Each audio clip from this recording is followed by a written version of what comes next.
Souvenez-vous de cette vidéo amateur devenue virale sur les réseaux sociaux dans laquelle on apercevait des jeunes du lycée technique national Omar Bongo se livrer à un jeu dangereux, le lancer de cocktails Molotov.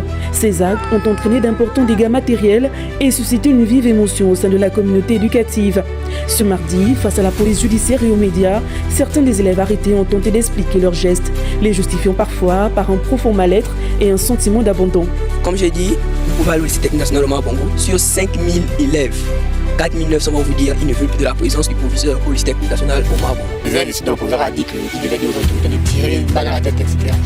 Et nous, étant les leaders, nous nous force. Si tu ne connais pas, tu vas te retrouver ici. Si la violence, quelle qu'en soit la forme, demeure intolérable dans un lieu de transmission du savoir, elle met néanmoins en lumière la nécessité d'un accompagnement psychologique approprié de ces jeunes afin de prévenir de nouveaux dérapages. Chaque humain a le droit de s'exprimer d'une façon ou d'une autre. C'est vrai, nous sommes mineurs ici. On n'a pas peut-être pensé après, mais on a pensé le jour même. On n'a pas fait ça parce qu'on le voulait, on a fait ça pour notre avenir aussi à nous. À ce jour, une dizaine d'élèves sont placés en garde à vue à l'état-major de la police d'investigation judiciaire.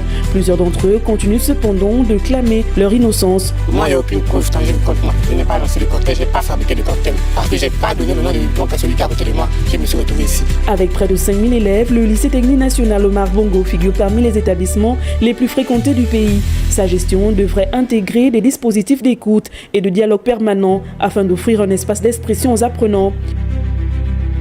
Ce que vous venez de voir, c'est juste la pointe de l'iceberg. African News, c'est la chaîne qui dit ce que tout le monde a peur de dire.